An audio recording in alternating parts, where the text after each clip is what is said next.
going on, folks? Rob with Autobot Low RV.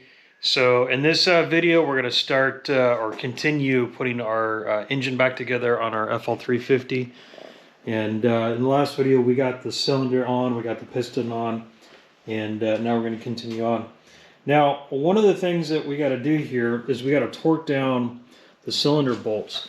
And there's 4 of them, and they're really hard to see, but they're hiding right back in there.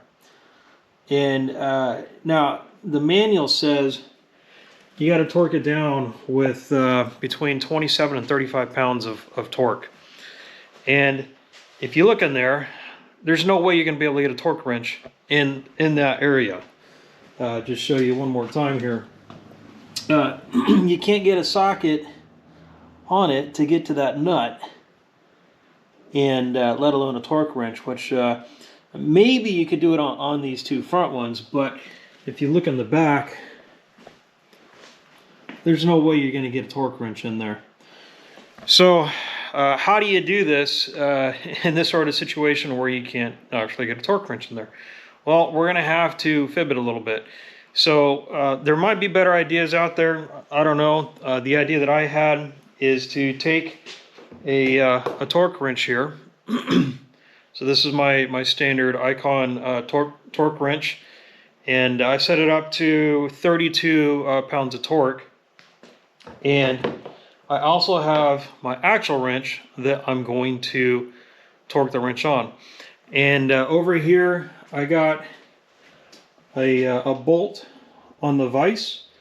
And so what I'm going to do, and I need to grab my torque wrench again, is I'm going to look at the length of these 2, right? And I'm going to note where my hand's going to be. So when I'm turning this wrench, which is what I'll be using on the engine, I'm going to be reaching right here. So on my torque wrench, it's going to be right up here, right? So I'm going to have to put this on here, and all I'm going to do is I'm going to get a feel for how much 32 pounds of torque is. So I'm going to stick this here, and I'm going to start turning it. And I got to put that in just right. All right, so I'm going to get a feel for this.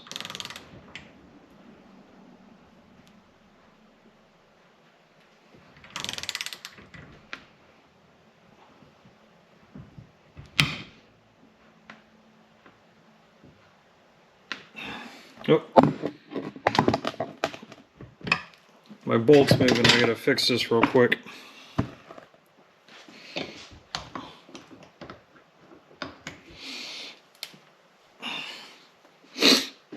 All right, going to reset here. Okay, again, my hand is approximately the distance it'd be with my wrench that I'm going to use. I'm going to turn. Okay. So now I got an idea for about how tight that's going to be. Now, this isn't perfect. If you want perfect, try and find the right tool if you can, but this is what I got. So we're going to come in here and just try and replicate that. If I had to guess on my strength, it's probably about a good 30% of my maximum torque. So I'm going to get my wrench in here.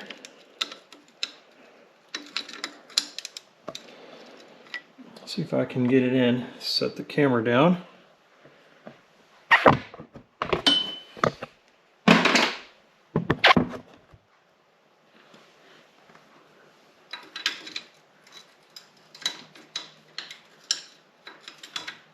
Okay.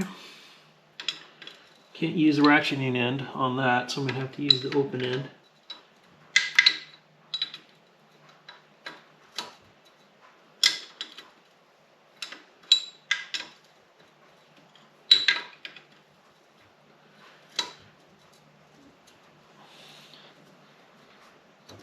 Okay.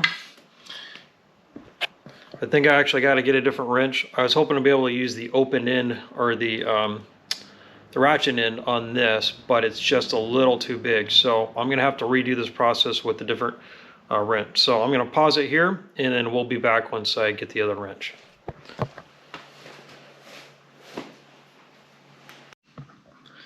All right, so the original wrench that I had hoped to use with the ratcheting side, unfortunately, it's just a hair too big and it won't slide in there. So I'm back down to my Craftsman, a little tiny guy. So I'm gonna have to repeat the process here. Now this is a much smaller wrench, so I'm gonna have a lot less torque on this thing. So what I'm gonna do is I'm gonna set this up. Here's my wrench. So my grasping portion is going to be in here. So this is probably going to be, I'm going to be torquing this with about all my strength, to be honest. So I'm going to stick this in. And again, this is just so you can get a feel for how much torque has to be applied. So I'm going to set this down. I think that should be okay. And turn.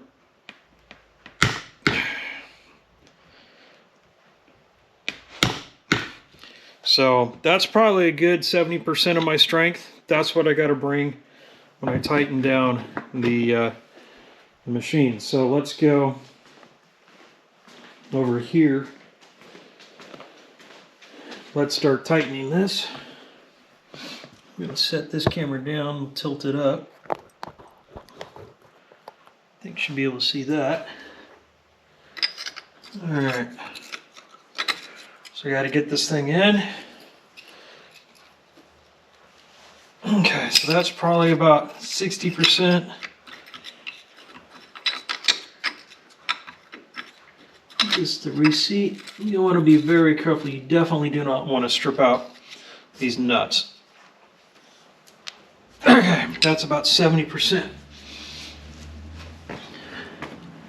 Do the same thing over here.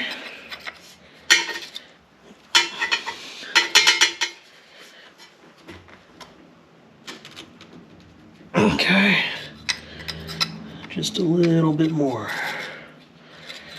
if I can get this to rotate.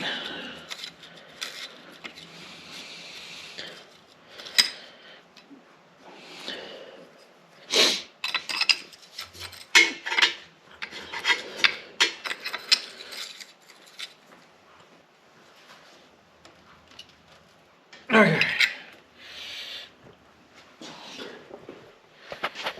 Now, I'm sure there's some better tool or method to do this. If you know what it is, you can leave a comment. This is what I'm down to. This one is just a pain. Put the camera, set it up so you guys can see.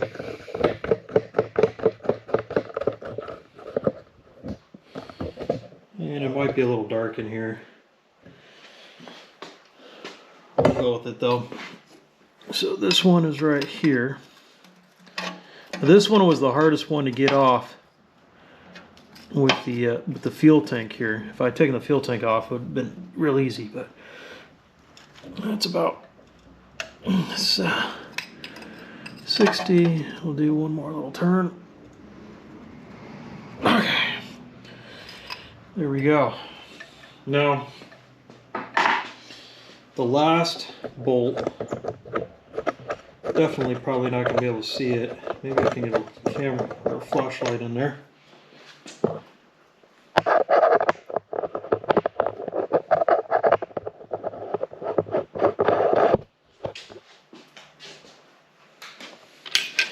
Alright, so the last bolt is right over there. I don't know if I'm going to be able to stick my camera anywhere where you can see it. Let's try rotating this.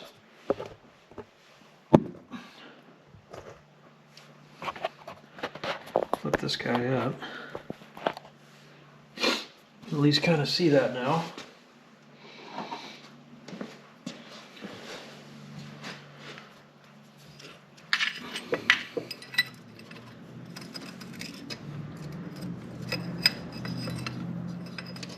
Okay. Get this in. Yeah, naturally.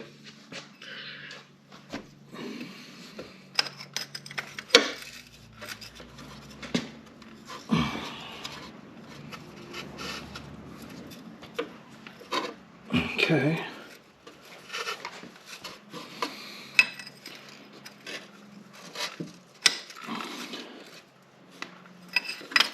Turn this thing over, maybe it'll work a little better.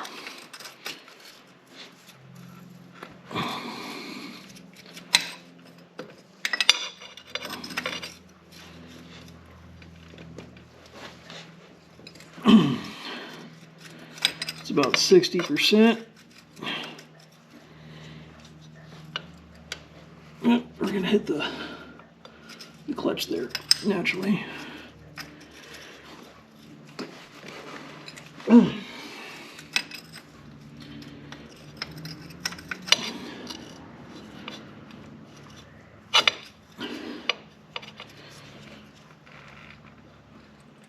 Okay.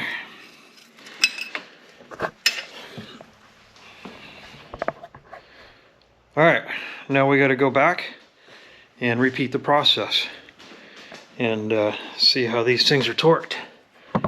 So we're going to go back and torque this one again.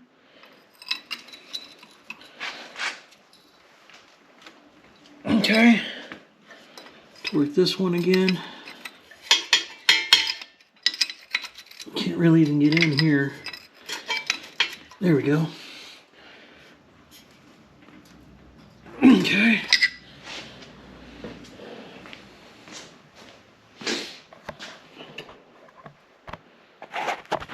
This up a little bit better.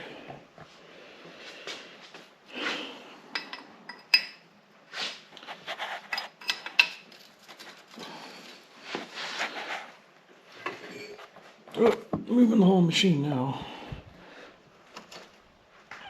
Okay. One more time. Down here. I know you guys can't really see that, can you? And you have to take my word for it.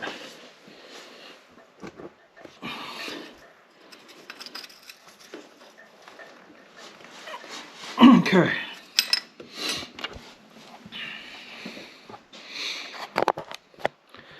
All right, so I think we're gonna call that good. It's about as tight as I'm gonna be able to get anyway. So with that, I'm gonna go ahead and pause the clip here, and now we're gonna start getting some cylinder head bolts installed. So here we go.